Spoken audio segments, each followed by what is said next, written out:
ओम शांति। ओम शांति। आज हम सुनेंगे बाबा के 3 दिसंबर के महावाक्य। आज बाबा ने कहा, मीठे बच्चे, याद की यात्रा में अलवेले मत बनो। याद से ही आत्मा पावन बनेगी। बाप आए हैं सभी आत्माओं की सेवा कर उन्हें शुद्ध बनाने। याद की यात्रा में अलवेले मत बनो। याद से ही आत्मा पावन बनेगी। बाप आए हैं सभी आत्माओं की सेवा कर उन्हें शुद्ध बनाने। आज बाबा ने प्रश्न पूछा, कौन सी स्मृति बनी रहे तो खान पान शुद्ध हो जाएगा? कौन सी स्मृति बनी रहे तो खान पान शुद्ध हो जाएगा? तो आज बाबा ने बताया, यदि स्मृति रहे कि हम बाबा के पास आए हैं सचखंड में जाने के लिए व मनुष्य से देवता बनने के लिए, तो खान पान शुद्ध हो जाएगा। यदि स्मृति रहे कि हम बाबा के पास आए हैं सचखंड में जाने के लिए व मनुष्य से देवता बनने के लिए, तो खान पान शुद्ध हो जाएगा। क्योंकि देवताएं कभी अशुद्ध चीज नहीं खाते।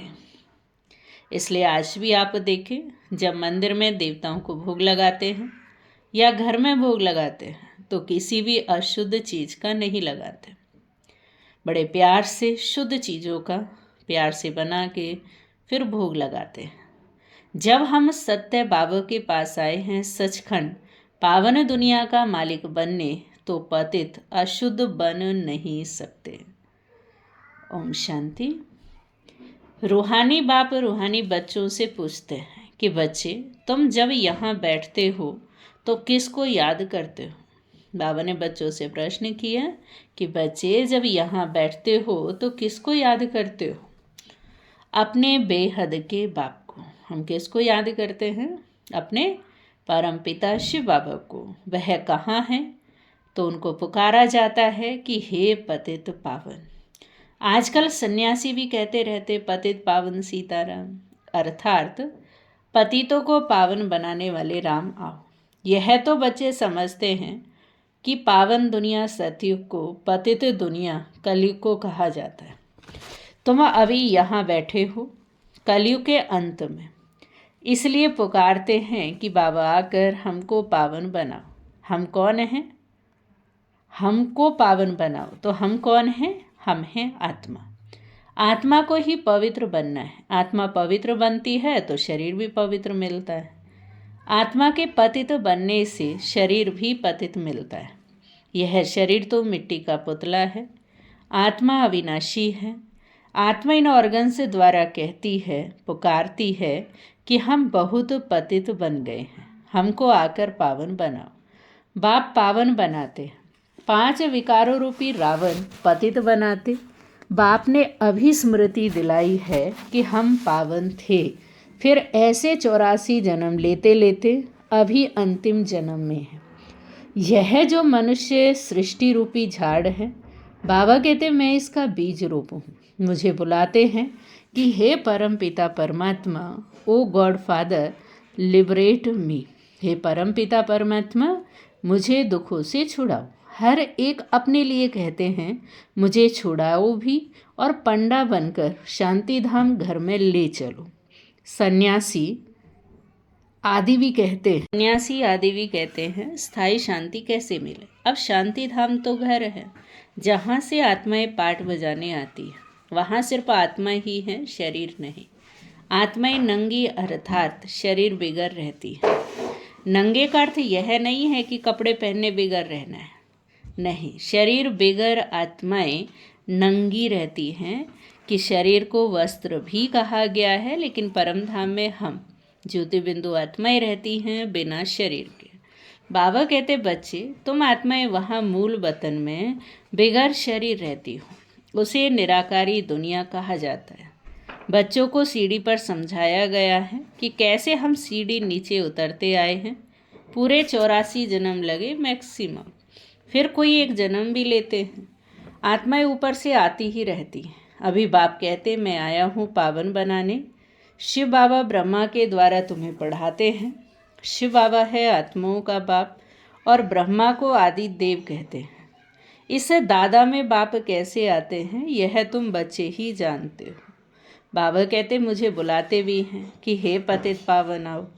आत्माओं ने इस शरीर के द्वारा बुलाया है, मुख्य आत्मा है ना, यह है ही दुख धाम। यहाँ करा रहे हैं कि ये है दुख धाम। कलयुग में यहाँ देखो बैठे बैठे अचानक मृत्यु हो जाती है, वहाँ ऐसे कोई शरीर ही नहीं होते। ऐसे शरीर माना वहाँ शरीर में कोई बीमारी नहीं होती है, तो अचानक मृत्यु अकाले मृत्यु किसी की नहीं होती। नाम ही है स्वर्ग, कितना अच्छा नाम है, कहने से ही दिल खुश हो जाता है। क्रिश्चियन भी कहते क्राइस्ट से 3000 वर्ष पहले पैराडाइज था। यहाँ भारतवासियों को तो कुछ भी नहीं पता है, क्योंकि उन्होंने सुख भी बहुत देखा तो दुख भी बहुत देख रहे हैं। तमो प्रधान बने हैं, 84 जन्म भी इनके हैं। आधा कल्प बाद फिर और धर्म वाले आते हैं। अभी तुम समझते हो आधा कल्प देवी देवताएं थे तो और कोई धर्म नहीं था। फिर त्रेता में जब राम हुआ तो भी इस्लामी बौद्धि नहीं थे। मनुष्य बिल्कुल घोर अंधियारे में है। कह देते दुनिया की आयु लाखों वर्ष है, इसलिए मनुष्य मूंझते हैं कि कलयुग अर्जुन छोटा बच्चा है। अभी तुम समझते हो कलयुग पूरा हो, अभी सतयुग आएगा, इसलिए तुम आए हो बाप से स्वर्ग का वर्षा लेने। तुम स्वर्गवासी थे, बाप आते ही हैं स्वर्ग स्थापन करने। तुम ही स्वर्ग में आते हो, बाकी सब शांति धाम घर चले जाते हैं। वह है स्वीट होम, आत्माएं वहाँ निवास करती हैं, फिर यहाँ आकर पाठधारी बनते हैं। बेगर शरीर तो आत्मा बोल भी न सके। वहाँ शरीर न होने के कारण आत्माएं शांति धाम में रहती हैं। फिर आधा कल्प है देवी देवताएं, सूर्यवंशी और चंद्रवंशी। फिर द्वापर कलयुग में होते हैं मनुष्य। देवताओं का राज्य था, फिर अब वह कहाँ गए किसको भी पता नहीं है।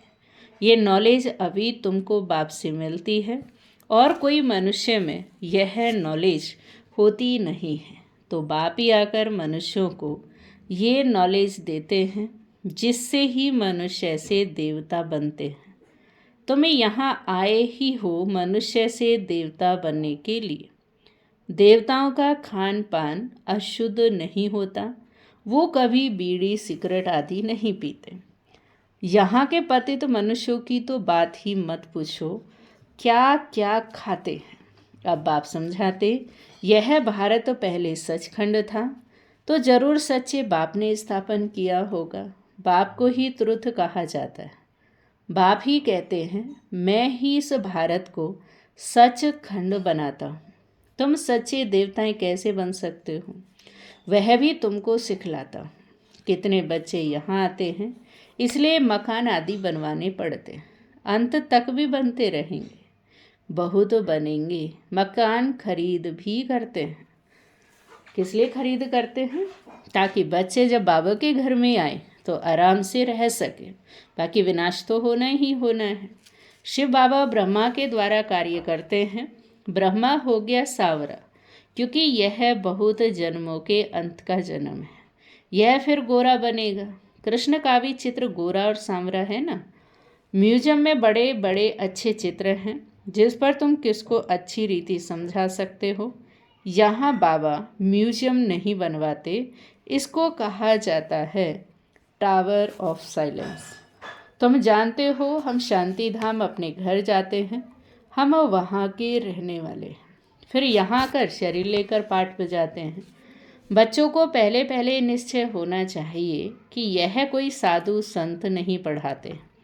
यह दादा ब्रह्मा बाबा यह भी सिंध का रहने वाला था, परंतु इसमें जो प्रवेश करके बोलते हैं वह है ज्ञान का सागर। उनको कोई जानते ही नहीं। अब शिव बाबा तो निराकार है, दिखाई देते नहीं हैं, लेकिन ज्ञान देते हैं। अब दिखाई नहीं देने के कारण बाबा कहते बहुत बच्चे जानते ही नहीं। कहते भी हैं गॉड फादर, परंतु कह देते उनका नाम रूप है ही नहीं, वह है निराकार, उनका कोई आकार नहीं है। फिर कह देते वह सर्वव्यापी है। अब एक तरफ कहते नाम रूप नहीं है, उनका कोई आकार नहीं है, फिर दूसरी तरफ कहते सर्वव्यापी है। तो बाबा कहते अरे परमात्मा कहाँ है? तो कहेंगे वह सर्वव्यापी है, सबके अंदर है। तो बाबा ने कहा अरे हर एक के अंदर तो आत्मा बैठी है और सब आत्माएं भाई भाई हैं। फिर घट घट में परमात्मा कहाँ से आया? तो बाबा कहते वो जानते ही नहीं। ऐसे नहीं कहेंगे कि परमात्मा भी है और आत्मा भी है, क्योंकि आत्मा अलग है, परमात्मा अलग है। लेकिन नहीं जानने के कारण कई ये भी कह देते कि आत्मा ही परमात्मा है और परमात्मा ही आत्मा। तो बाबा कहते उनको मालूम नहीं है, बस बाप को बुलाते रहते कि बाबा आकर हम पतितों को पावन बनाओ। मुझे तुम बुलाते हो ये धंधा, यह सेवा करने के लिए, क्योंकि बाबा का धंधा क्या है? पतितों को पावन बनाना। हम सभी को आकर शुद्ध बनाओ, बाबा को कहते हैं, ऐसे बुलाते हैं कि इसलिए कि पतितों को पावन बनाओ, आकर हमको शुद्ध बनाओ। पतित दुनिया में, बाबा ने कहा पतित दुनिया में हमको निमंत्रण देते, कहते हो ना कि बाबा हम तो पतित हैं, आप हमें पावन बनाने के लिए आओ। बाप तो पावन दुनिया देखते ही नहीं, पतित दुनिया में ही तुम्हारी सेवा करने के लिए आए हैं। अब ये रावण राज्य विनाश हो जाएगा, बाकी तुम जो राजयोग सीखते हो वह जाकर राजाओं का राजा बनते हैं। तुमको अनगिनत बार पढ़ाया, फिर 5000 वर्ष बाद तुमको ही पढ़ाएंगे। सतयुग त्रेता की राजधानी विस्थापन हो रही है। पहले है ब्राह्मण, प्रजापिता ब्रह्मा गाया जाता है ना, जिसको एडम आदि देव भी कहते हैं। यह कोई को पता नहीं है। बहुत हैं जो यहाँ आकर सुनकर फिर माया के वश हो जाते हैं। पुण्य आत्मा बनते बनते पापात्मा बन पड़ते हैं। माया बड़ी जबरदस्त है, सबको पापात्मा बना देती है। यहाँ कोई भी पवित्र आत्मा पुण्य आत्मा है नहीं। पवित्र आत्माएं देवी देवता ही थे। जब सभी पतित बन जाते हैं तब फिर बाप को बुलाते हैं। अभी ये है रावण राज्य, पतित दुनिया। इनको कहा जाता है कांटों का जंगल। सतयुग को कहा जाता है garden of flowers. Mughal garden में भी कितने फर्स्ट क्लास अच्छे अच्छे फूल होते हैं। अक के लिए बाबा कहते अक के भी फूल मिलेंगे, परंतु इसका अर्थ कोई भी समझते नहीं है। शिव के ऊपर अक क्यों चढ़ाते हैं? तो ये भी बाप बैठ समझाते। जब मैं पढ़ाता हूँ तो उसमें कोई फर्स्ट क्लास मोतिया, कोई रत्न जोत, कोई अक के भी हैं, नंबरवार तो है ना। इसको कहा ही जाता है दुखधाम, मृत्यु लोक। सतयुग है अमर लोक। ये बातें कोई शास्त्रों में नहीं है। शास्त्र तो इस दादा ने भी पढ़े हैं, बाप तो शास्त्र नहीं पढ़ाएंगे। बाप तो खुद सदगति दाता है, करके गीता को रेफर करते हैं। सर्वशास्त्रमयी शिरोमणि गीता भगवान ने गाई है, परंतु भगवान किसको कहा जाता है यह भारतवासियों को पता नहीं। बाप कहते मैं निष्काम सेवा करता हूँ, तुमको विश्व का मालिक बनाता हूँ, मैं नहीं बनता हूँ। स्वर्ग में तुम मुझे याद नहीं करते हो। दुख में सिमरन सब करे, सुख में करे न कोई। तो सतयुग में बाबा को हम याद नहीं करते, क्योंकि हम भूल जाते हैं, क्योंकि सुख मिल जाता है। इनको दुख और सुख का खेल कहा जाता है। स्वर्ग में और कोई दूसरा धर्म होता ही नहीं, वह सभी आते ही बाद में हैं, यानी द्वापर से आए और धर्म। तो मैं जानते हो अभी इस पुरानी दुनिया का विनाश हो जाएगा। नेचुरल कैलेमिटीज़, तूफान आएंगे जोर से, सब खत्म हो जाएंगे। तो बाप अभी आकर बेसमझदार से समझदार बनाते हैं। बाप ने कितना धन माल दिया था, सब कहाँ गया? अभी कितने इंसॉल्वेंट बन गए है ना, कंगाल हो गए हैं। भारत जो सोने की चिड़िया था वह अब क्या बन पड़ा है। अब फिर पतित पावन बाप आए हुए हैं, राजयोग सिखला रहे हैं। वह है हठ योग और ये फिर है राजयोग। यह राजयोग दोनों के लिए है। दोनों के लिए माना प्रवृत्ति मार्ग के लिए, स्त्री के लिए भी है, पुरुष के लिए भी है, नर के लिए भी है, नारी के लिए भी है। तो बाबा कहते हैं तो यह दोनों के लिए। वह हठ योग सिर्फ पुरुष ही सीखते हैं। अब तो समय के अनुसार बहनें भी सीख रही हैं। अब बाप कहते तुम पुरुषार्थ करो, विश्व का मालिक बनकर दिखाओ। अब इस पुरानी दुनिया का विनाश तो होना ही है, बाकी थोड़ा समय है। ये लड़ाई अंतिम लड़ाई है। यह लड़ाई शुरू होगी तो रुक नहीं सकती। यह लड़ाई शुरू ही तब होगी जब तुम कर्मातीत अवस्था को पाएंगे और स्वर्ग में जाने के लायक बन जाएंगे। बाप फिर भी कहते हैं, याद की यात्रा में अलवेले नहीं बनो।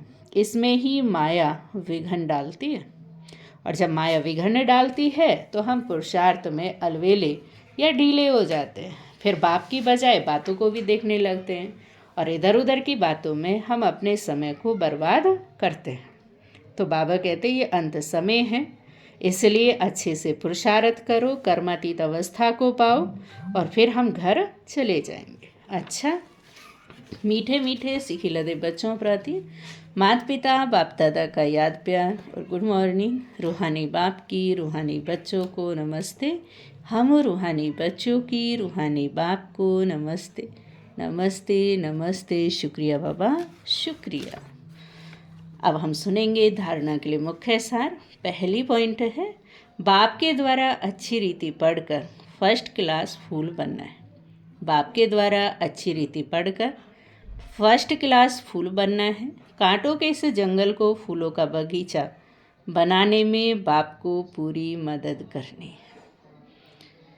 कांटों के इस जंगल को फूलों का बगीचा बनाने में बाप को पूरी मदद करनी है। दूसरी पॉइंट है, कर्मातीत अवस्था को प्राप्त करने के लिए व स्वर्ग में ऊंच पद का अधिकार प्राप्त करने के लिए याद की यात्रा में तत्पर रहना है, अलबेला नहीं बनना है। वरदान है आज का, अपने मस्तक पर सदा बाप की दुआओं का हाथ अनुभव करने वाले, अपने मस्तक पर सदा बाप की दुआओं का हाथ अनुभव करने वाले मास्टर विघ्न विनाशक भव। कौन? मास्टर विघ्न विनाशक भव।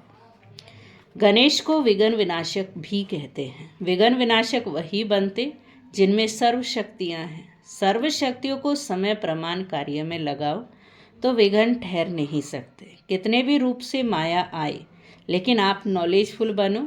नॉलेजफुल आत्मा कभी माया से हार नहीं खा सकती। जब मस्तक पर बाप दादा की दुआओं का हाथ है तो विजय का तिलक लगा हुआ है। परमात्मा हाथ और साथ विघ्न विनाशक बना देता है।